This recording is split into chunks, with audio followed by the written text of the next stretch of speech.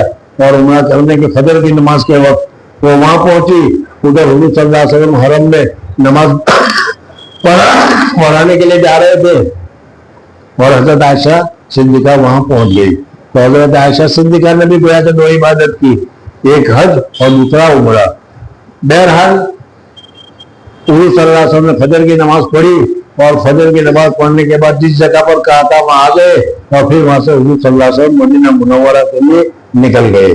جی. وحملها على قتب وقال عمر شد رحالة الحج وإنه أحد الجهادين. وقال محمد بن اب اس درمیان میں بتا دوں کہ حضرت عائشہ صدیقہ رضی اللہ تعالیٰ عنہ مکہ مکرمہ یہ حرم شریف ہے, مسجد حرام, اور مسجد حرام کے آگے یہ سارے بازار ہیں, بہت سارے مکانات ہیں, بہت ساری زمین ہے. یہ سب کے سب زمین حرم شریف ہے. سمجھ میں آئے نہیں؟ جہاں سے حرم شریف شروع ہوتا ہے, جہاں ختم ہوتا ہے, وہاں پر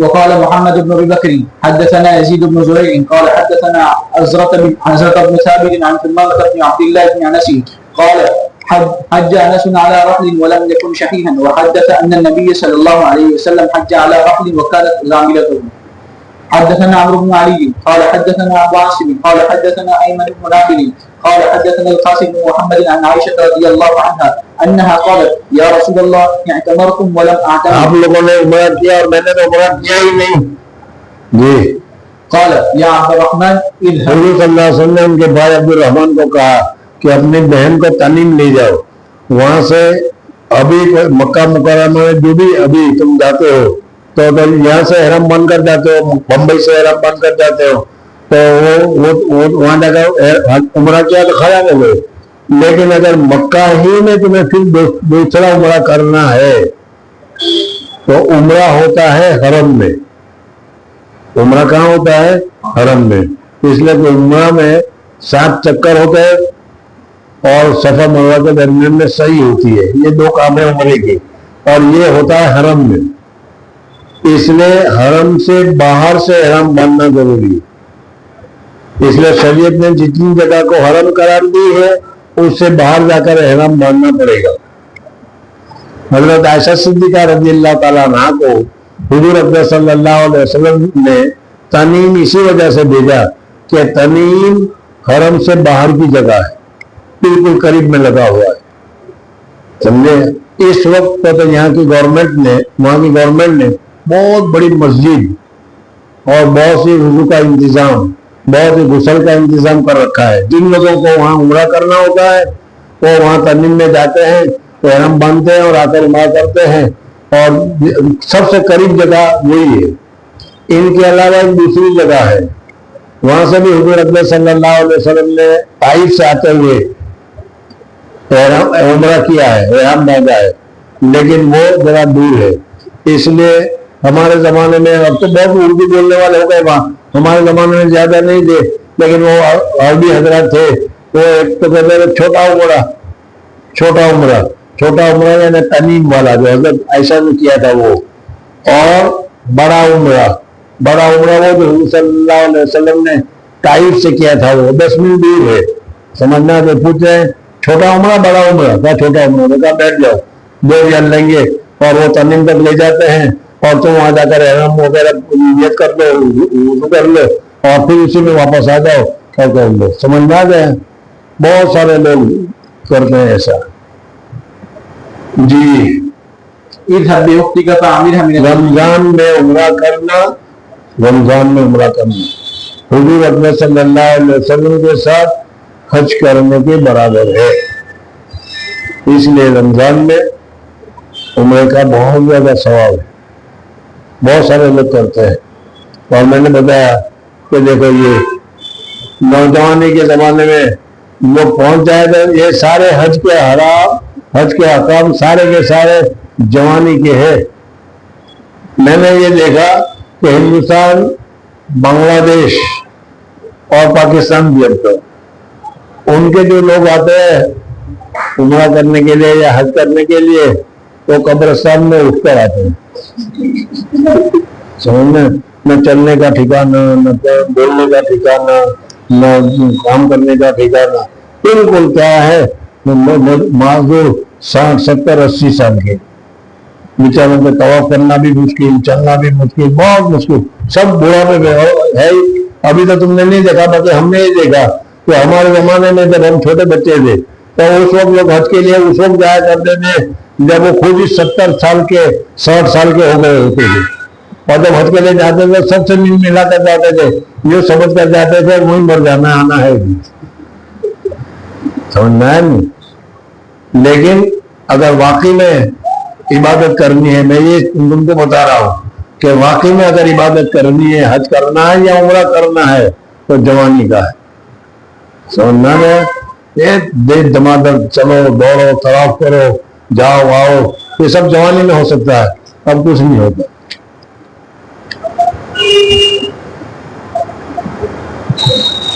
بہرحال ملیشیا کے لوگ ہیں، انڈونیشیا کے لوگ ہیں، اس کو جا کر تم دیکھو گے بالکل نوجوان آتے ہیں، چھوکرا چھوکری، بالکل وہ شادی اس وقت تک نہیں کرتے جب تک کہ حج نہ کرو،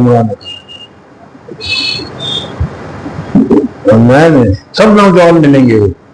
تو بھائی یہ عبادت جو ہے حج کی، یہ جوانی کی عبادت ہے۔ چل فاعقبها على ناقة فاعتمرت. باب فضل الحج المبرور.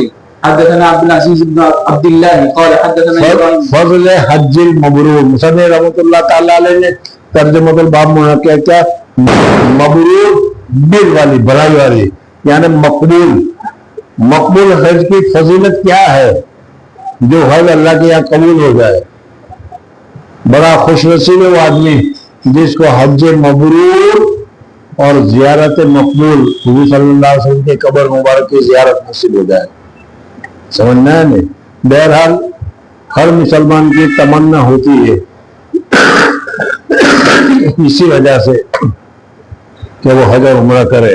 یہاں پر حج مبرور کی فضیلت بتا رہی ہے کہ فرمایا عن سعد بن الزهري عن سعيد بن المسيب عن ابي هريره رضي الله عنه قال سئل النبي صلى الله عليه وسلم اي الاعمال افضل، اعمال میں سب سے افضل عمل کون سا ہے؟ میں نے بتایا تھا کہ حضور صلی اللہ علیہ وسلم نے بعض مرتبہ تو جو عمل افضل تھا اس کو بتایا، اور بعض مرتبہ جس آدمی کے لیے جو کام افضل تھا حضور صلی اللہ علیہ وسلم نے اس کے لیے وہ کام بتایا، لیکن یہاں اعمال میں بتایا گیا کہ سب سے بہترین عمل کون سا ہے؟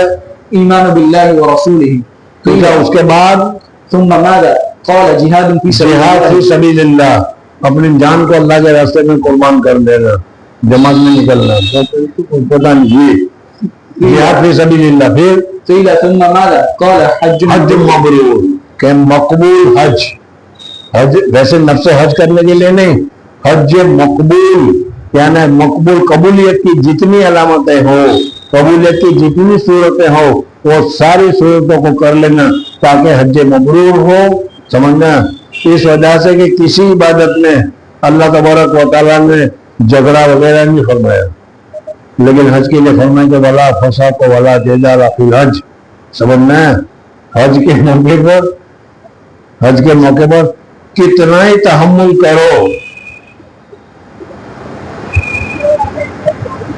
بڑے بڑے لوگوں کو بھی دیکھا کہ وہ لوگ پڑھتے ہیں، حالانکہ بلا جدال فی الحج، جدال کی منع کیا ہے۔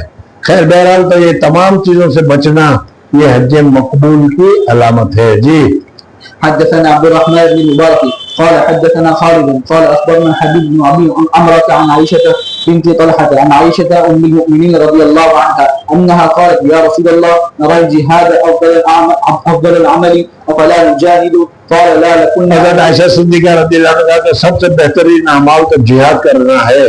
حضرت عائشہ نے کہا کہ ہم جہاد نہ کریں، حضور صلی اللہ علیہ وسلم نے فرمایا کہ نہیں، جہاد عورتوں کے لیے نہیں ہے، تمہارے لیے تو حج کرنا ہے، حج کرو بس۔ حج میں بھی بہت مشقت ہوتی ہے۔ جی لكن افضل الجهاد الحج المبرور. حدثنا آدم قال حدثنا شعبة قال حدثنا سيار أبو الحكم قال سمعت أبا حاسب قال سمعت أبا هريرة رضي الله عنه قال سمعت النبي صلى الله عليه وسلم يقول من حج لله فلم يرفث، جس آدمی نے حج کیا اور حج میں کوئی رفث بکواس بیکار کی باتیں نہیں کی، ولم يفسق، اور فسق و فجور کی کوئی باتیں نہیں کی، سمجھنا۔ فسق و فجور کو آپ جانتے ہی ہوں گے، سمجھنا۔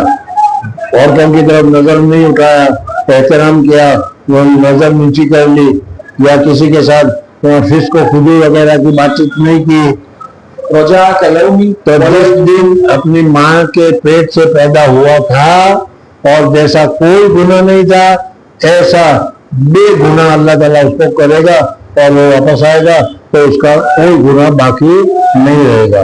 یہ ہے حج مبرور. باب فرض نوافل الحج والعمرہ. حدثنا اور مصنف رحمۃ اللہ تعالیٰ نے یہاں سے عمرے کے متعلق اور حج کے متعلق میقات کو بیان کرتے ہیں.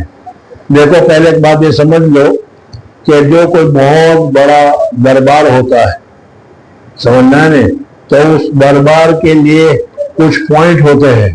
اس پوائنٹ سے جانے کے لیے تم کو ویسے ہی کپڑے پہننے پڑتے ہیں, ویسے ہی حالت اختیار کرنی پڑتی ہے, ویسے ہی چیزوں کو پہن کر جاؤ گے تو تم کو داخل کیا جائے گا اور نہیں تو اس کو وہاں سے واپس نکالا جائے گا. سمجھنا پولیس چوکی ہے اور پولیس چوکی میں کوئی پولیس جائے گا تو اس کو پولیس کے کپڑے اور پولیس کی کیپ وغیرہ سب لگا کر جانا پڑے گا. اگر بغیر اس کے جائے گا تو وہاں سے نکال دیا جائے گا. تو اسی طریقے سے بڑے حضرات جو ہوتے ہیں بادشاہ وغیرہ ہوتے ہیں ان کے بھی کچھ دربار ہوتے ہیں اور اس دربار میں بھی آنے کے جانے کے وغیرہ کے کچھ احکامات ہوتے ہیں. تو اللہ جل جلالہ ومن والہ بہت بڑی سرکار ہے اور اس کے لیے مکہ مکرمہ میں اس کا دربار ہے, بیت اللہ ہے. سب سے پہلی اول مسجد مرضیہ للناس للذی ببکۃ مبارک وہ خدا, اور اللہ تعالیٰ نے اس کا احترام مقرر کیا کہ دیکھو یہ ایسا نہیں کرنا, ایسا نہیں کرنا, ایسا نہیں کرنا. اگر کتا کسی چھاؤں میں سویا ہوا ہے تو تم اس کتے کو ہر کر کے اٹھا کر اس چھاؤں میں بیٹھ نہیں سکتے. سمجھنا ہے یہ وہاں کا ادب ہے کہ جو جس جگہ پر بیٹھا ہے اس کو پریشان مت کرو, حرم کے خلاف ہے. اور بھی بہت سارے مسائل ہیں. تو یہ اس جگہ پر جانے سے پہلے دربار میں داخل ہونے کے جو طریقے ہیں وہ طریقے اختیار کرنے پڑیں گے. سمجھنا ہے. اب اس جگہ کو اصطلاح میں میقات سے تعبیر کیا جاتا ہے. یعنی یہاں پر حرم ہے, یہاں تمہیں جانا ہے تو اس کے چاروں طرف حضور اکرم صلی اللہ علیہ وسلم نے ایک جگہ مقرر کر دی ہے کہ جہاں سے جو پہن کر آ جاؤ. لیکن اب یہاں آ گئے اور یہاں آ کر تم کو یہاں جانا ہے, دربار میں جانا ہے تو درباری پوشاک احرام, درباری پوشاک پہن کر تم کو جانا پڑے گا. بغیر درباری پوشاک کے اگر داخل ہو گئے تو جنایت ہوگی, گناہ ہوگا اور جنایت ادا کرنی پڑے گی. سمجھنا گیا. اب وہ جگہ کون کون سی ہے وہ مختلف ہے. سمجھنا ہے. سب سے زیادہ دور میقات کی جگہ سب سے زیادہ دور ہے وہ مدینہ والوں کے لیے. مدینہ والے مخصوص لوگ ہیں, حضور صلی اللہ علیہ وسلم کے آدمی ہیں, اس وجہ سے اپنے آدمیوں کے لیے اور زیادہ تخصیص. ذل حلیفہ سے مکہ مکرمہ پہنچتے ہوئے تمہیں 8 دن لگیں گے پیدل چل کے جاؤ تو, اور بس میں جاؤ تو 1 دن تو لگے گا آج بھی. سمجھنا ہے نہیں. اور اس کے علاوہ دوسری جگہ سے ہے عراق. حالانکہ اس وقت عراق فتح نہیں ہوا تھا, حضور صلی اللہ علیہ وسلم کی تشریف کے وقت میں شام بھی فتح نہیں ہوا تھا, لیکن حضور اکرم صلی اللہ علیہ وسلم جانتے تھے کہ آگے چل کر یہ جگہ فتح ہو جائے گی, مسلمان ہو جائیں گے اور وہاں سے لوگ عمرہ کے لیے آئیں گے, حج کے لیے آئیں گے. تو وہیں سے حضور صلی اللہ علیہ وسلم نے ان کے لیے میقات مقرر کی ہے. وہ میقات اس حدیث پاک میں بتائی جا رہی. مکہ مکرمہ کے چاروں طرف, اب ملک تو یاد ہوگا نہیں, سمجھنا. ایک طرف ملک شام ہے, ایک طرف ملک عراق ہے, ایک طرف فلسطین ہے, ایک طرف مصر ہے. یہ سب کی میقات حضور صلی اللہ علیہ وسلم نے بتائی ہے. فرض و مواقیت الحج والعمرۃ.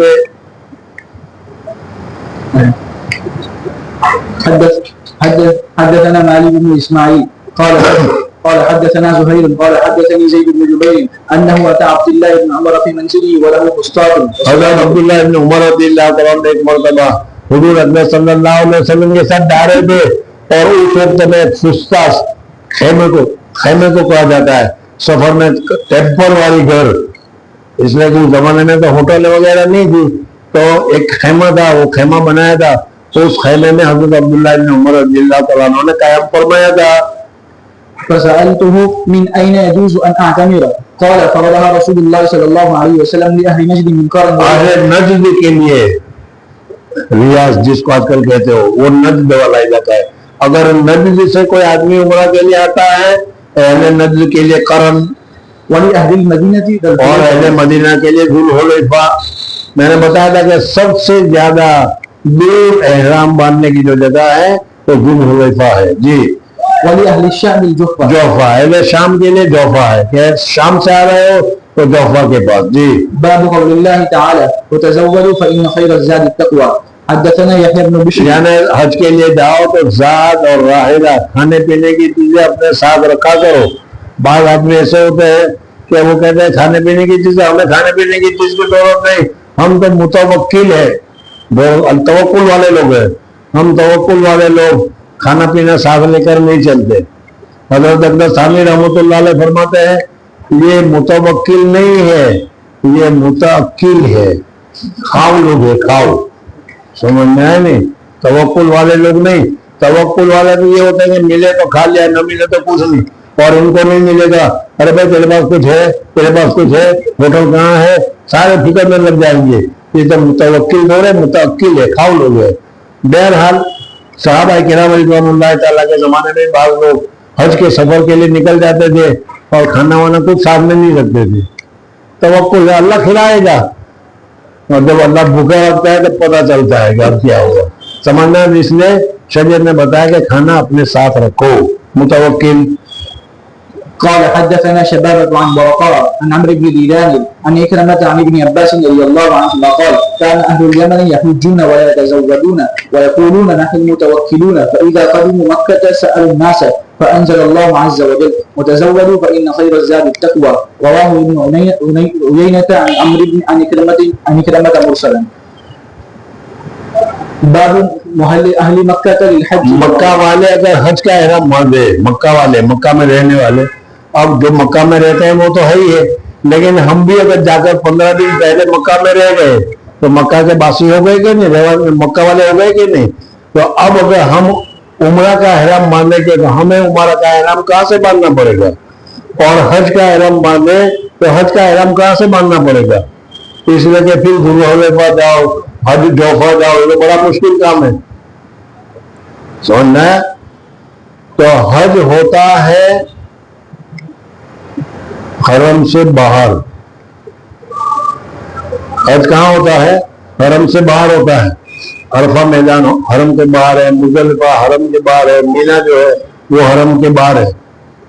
اس لیے حج کا احرام باندھا جائے گا حرم سے. سمجھنا گیا. اس وجہ سے مسجد حرام سے احرام باندھنا زیادہ ثواب, اور مسجد حرام میں بھی حتیم میں احرام باندھنا زیادہ ثواب کعبہ شریف میں. اور کعبہ شریف کے بھی درمیان میں جو جگہ چھوٹی ہوئی ہے اس میں احرام باندھنا بہت زیادہ ثواب, اس لیے کہ ہمیں حج تک باہر کرنا ہے. اور عمرہ کیا جاتا ہے حرم میں, اس لیے عمرہ کا احرام حرم سے باہر باندھا جائے گا. جیسے حضرت عائشہ صدیقہ رضی اللہ تعالیٰ عنہ کو حضور اکرم صلی اللہ علیہ وسلم نے تنعیم بھیجا تھا تاکہ اب وہ حرم میں کرے. اب کیا ہے, محل اہل مکہ تھا. حدثنا موسى بن اسماعيل قال حدثنا قال حدثنا ابن طاووس عن ابي عن ابن عباس رضي الله عنهما قال ان النبي صلى الله عليه وسلم وقت لاهل المدينه والحليفه ولاهل الشام والجحفه ولاهل نجد قرن المنازل ولاهل اليمن يلملم. یمن والوں کے لیے یلملم ہے. سمجھنا جب ہندوستان پاکستان سے جو کچھ اسٹیمر میں جایا کرتے ہیں, سمجھنا ہے, وہ سمندر میں سے ان کی کشتی گزرتی ہے تو یلملم کے محاذات میں گزرتی ہے. سمجھنا کیا, مثلا سمجھانے کے لیے بتاؤں کہ وہ تمہاری کشتی یا تمہاری بس گزر رہی ہے ادھر سے, سمجھنا ہے, اور اوپر سے گزر رہی ہے. اب تم جامعہ میں تو نہیں آ رہے لیکن جامعہ کے برابر سے گزر رہے ہو, اس وجہ سے تم کو وہی سے احرام باندھنا پڑے گا. اس وجہ سے پہلے, اب تو اسٹیمر ختم ہو گئی, اب تو سب جگہ ایئر ہو گئے, تو